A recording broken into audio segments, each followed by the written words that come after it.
Good evening, ladies and gentlemen. And as I promised you that I'm right now live in Facebook, YouTube. And regarding that, as I promised you that I'll be coming live on YouTube to answer all your questions and related to health and fitness.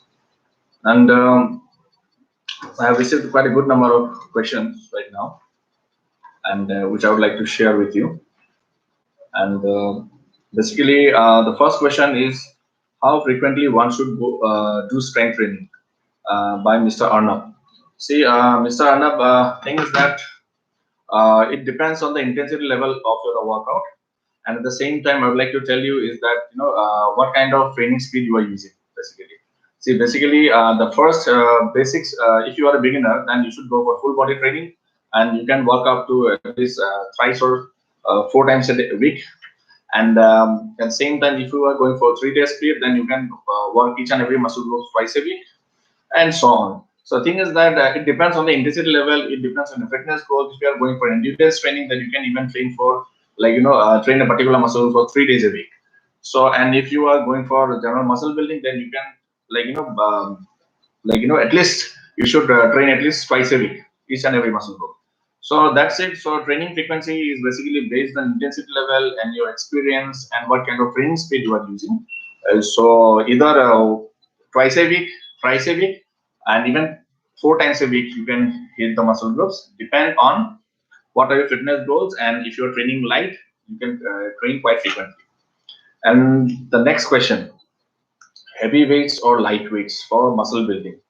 Mr. Prakash. Okay, heavyweights or lightweight. See, basically, what is heavyweight?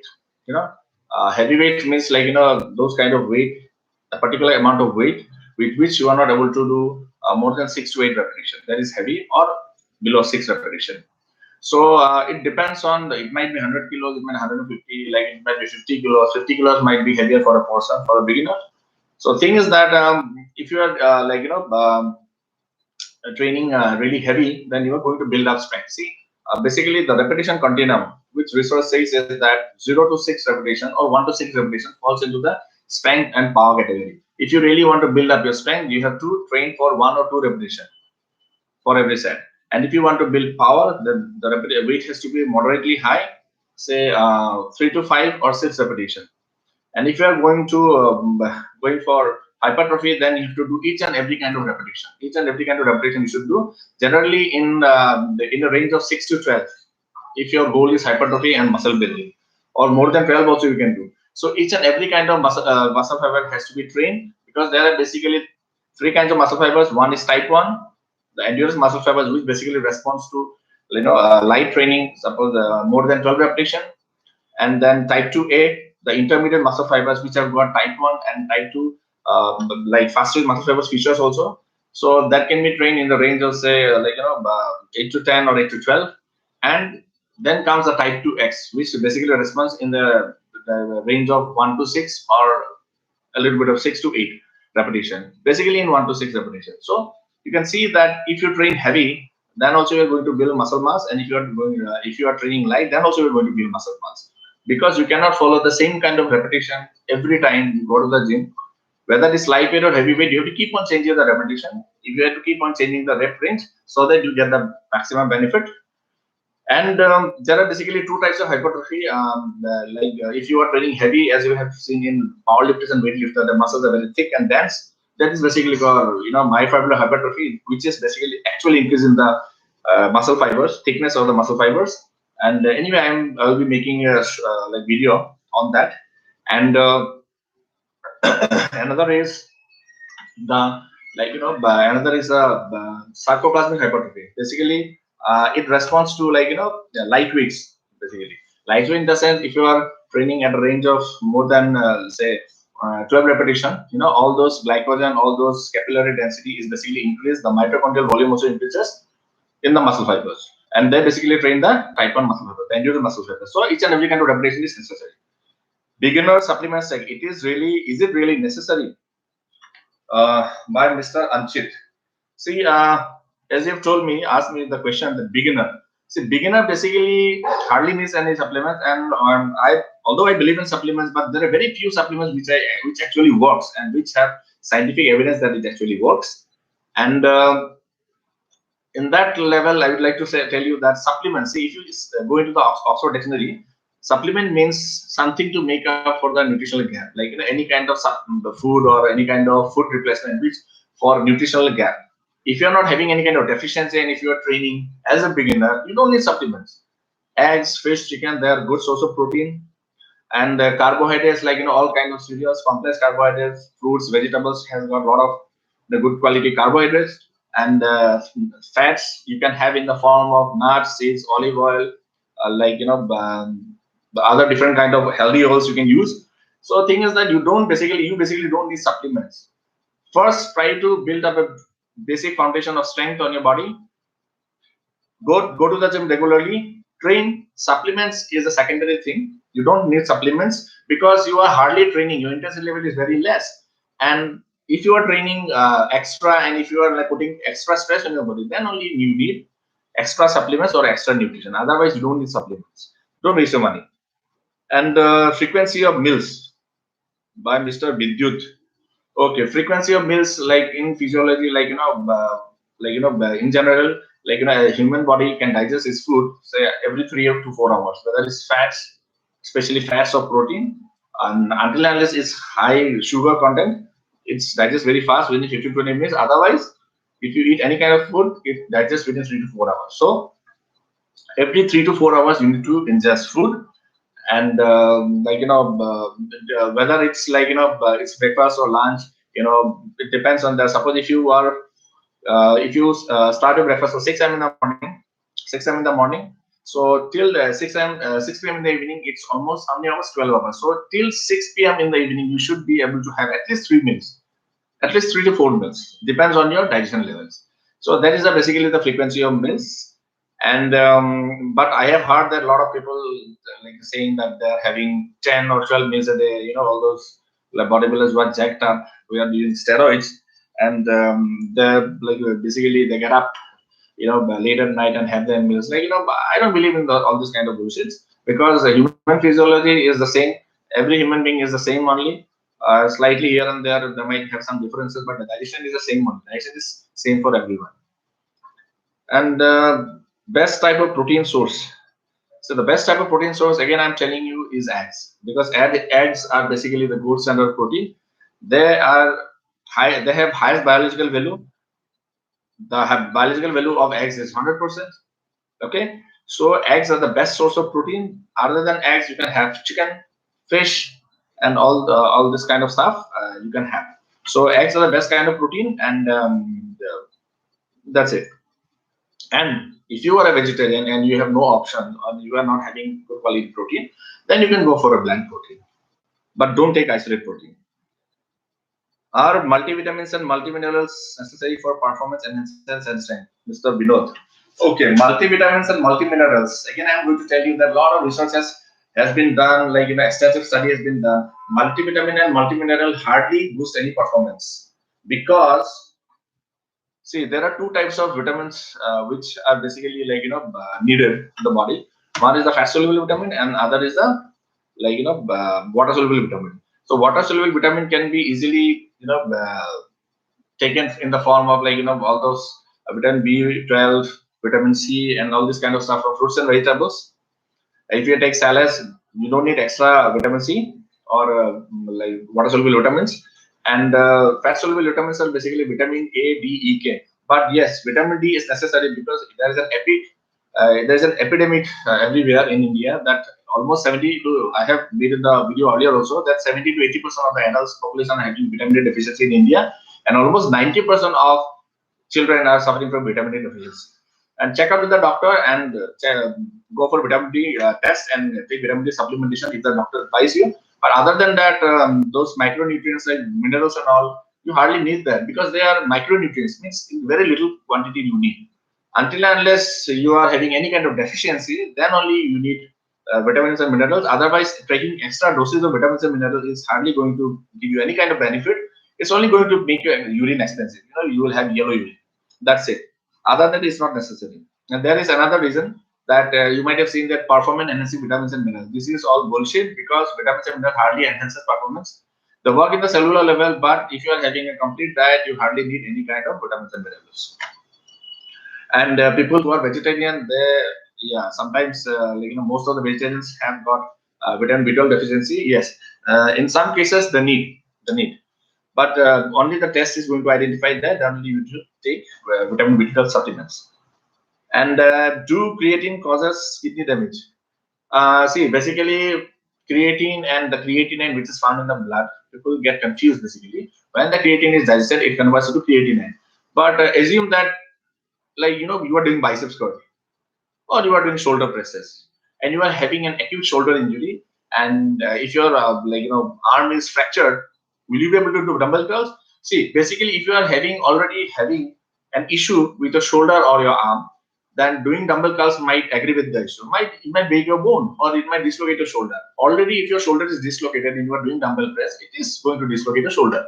But creatine is like, if you are having any kind of pre-existing kidney disorder or family history of kidney disease, then you should avoid creatine. Otherwise, there is no studies which has proven that creatine causes any kind of side effects or bloating or cramping. I'm going to make a video on creatine. And see, basically, creatine is the most safest and the cheapest product, and it's really a miracle product which actually builds muscle tissue. And but yes, before going for creatine supplementation, you should create your creatinine levels. You should go for your renal function test. Then only you can go for creatine supplementation. Don't just buy creatine and have it. And always consult a sports nutritionist, qualified sports nutritionist before taking any kind of supplements. And always have creatine monohydrate, no creatine HCI and all this other kind of stuff, creatine ethyl ester and all these are useless products. So basically, you just take simple creatine monohydrate. And the next question is dosage of caffeine. See, caffeine is basically like, which is basically found in supplements, or if you even have a cup of coffee. See, it depends on the person's tolerance level. If you are having any kind of jittery feeling, or if you are having any kind of irritability or sleeplessness, you should avoid creatine. And dosage of creatine is 0.3 milligram to 0.6 milligram per kilogram body weight. So if your body weight is 50 kilo, you can take up to say 0.6 into 50. It's almost say 3 gram of creatine you can take. And creatine should be taken like 1 hour before workout. Then only it's going to kick in the blood, and you will get the full benefit. Natural ways to boost testosterone levels. Mr. S. Ali. So natural ways to boost testosterone level is like, you need to have a proper sleep. You need to de-stress yourself. If your sleep is not proper, you are not going to boost up your testosterone levels, because if your sleep is not proper, your cortisol levels will be high.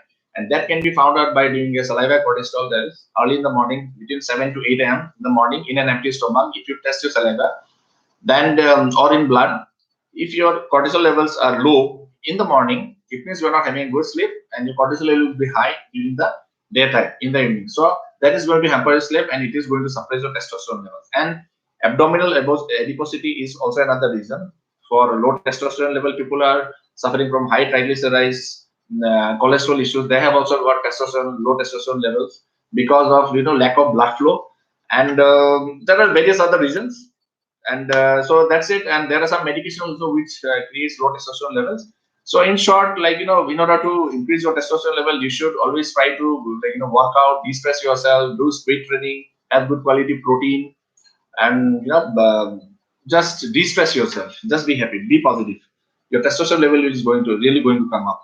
Until and unless if you're really stressed out, or if you have any kind of clinical issue, then only it might not work. Otherwise, if you are healthy enough, and just because of adrenal fatigue, or if your adrenals are tired because of work, sleep loss, there might be some temporary issues in your testosterone levels, low testosterone levels. Yes, vitamin C and vitamin B12, zinc, it works in quite a manner.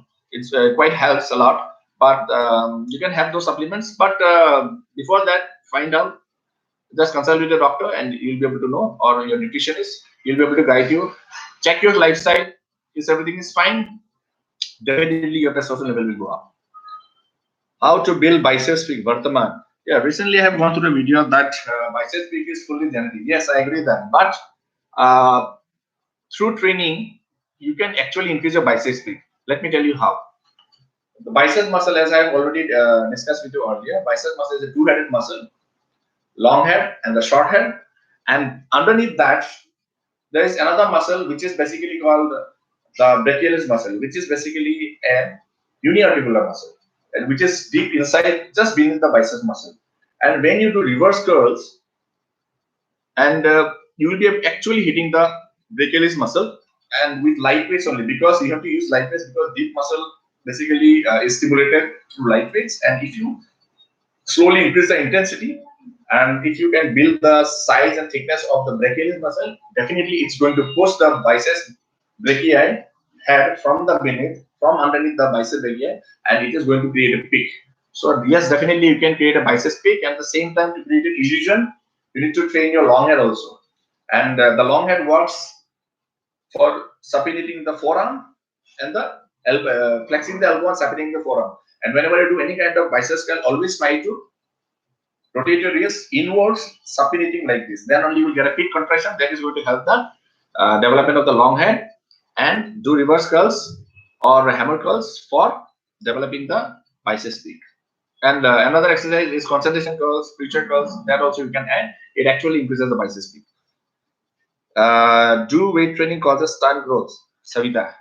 It is a very old concept. I have started weight training from the age of 14, and I am almost 5'11". What do you think about it? It's completely, it's nonsense that weight training hardly have any effect on height. So just avoid the naysayers and keep training. Do squats causes knee pain, and is deep squat necessary? Himanshu. See, squats causes knee pain. Yes, that's true. But if you are doing it in a wrong manner, your knee has to be strong enough, the knee has to be stable enough, your quadricep muscles will be flexible, there should not be any kind of tightness on the quadriceps, there should not be any kind of improper patellar trekking on your knee joint, the knee joint should be properly aligned, and do proper kind of stretching. And if you do the workout in a proper form, definitely you are not going to have any kind of knee issue. And always control the bottom, always control the weight while going down. That is the reason, maximum people have knee problems, because they're quite they're while going down they just jerk. And another thing is that deep squat. Yes, deep squat you can do if your glutes, if your hamstrings, your lower back is flexible enough. You can do deep squat. And if you are squatting and if your hips are rolling under, or also called the butt twin, then you should avoid deep squats. So that's it. I'll be making a video on deep squats or squats, form of squats, very soon. And are deadlifts injurious for lower back? Arpan, by Arpan. Yes, deadlift is injurious for your health if you are not able to do it properly. Keep your back in a neutral arc. Your core should be strong enough, and you should use proper technique. Yes, these are all functional exercises. These are all very good exercises if done without the supervision of a qualified and certified trainer. Yes, definitely you are going to hurt your back seriously. And best range of repetition, for muscle growth and minimum duration of rest between sets. See, as I have told you earlier, that this time is a custom. Okay, this is the last question of the day. Yes, there are no such thing as best range of repetition or something like that. But yes, the rest period which you have to take is it is diversified, because if you are training at an intensity of say 80 to 90% or more than that, 90 to 100%, 0 to 6 repetition, then your rest period might be 5 to 8 repetition, 5 to 8 minutes between sets, because the ATP, which is basically depleted with heavy weights, take almost 5 to 8 minutes time to regenerate itself. And if you are training at an intensity of say 6 to 12 repetition, then you should rest around say 3 to 4 minutes between sets. And if you are training at an intensity of say more than 15 repetition, 20 repetition, you hardly need 45 seconds to 1 minute of rest. So there's a common thing that in bodybuilding you should take only 1 minute rest. Yes, you should take 1 minute rest, but it depends on the intensity of exercise, and it depends on the number of repetitions you are using, and it depends solely on that. It's not like that if you are taking too much of rest, and it's quite logical that if you are training heavy, taking 1 minute of rest is not enough to gain back your strength and to re-energize yourself or restore the ATP. So rest is needed. It depends on the intensity of exercise. It depends on number of repetitions you are doing, and depending on that only you should take rest. And if you are training at high intensity, say 90 to 100, then you should take 5 to 8 minutes of rest. If you are training at a moderate intensity, then you should take say 2 to 3 or 3 to 4 minutes of rest. Just use your the heartbeat or exertion level, right? Rate of percent exertion, level to analyze that, because fatigue is something which is very individualized. And if you are training very, very light, say 15, 20, 25 repetition, you should rest not more than 45 seconds.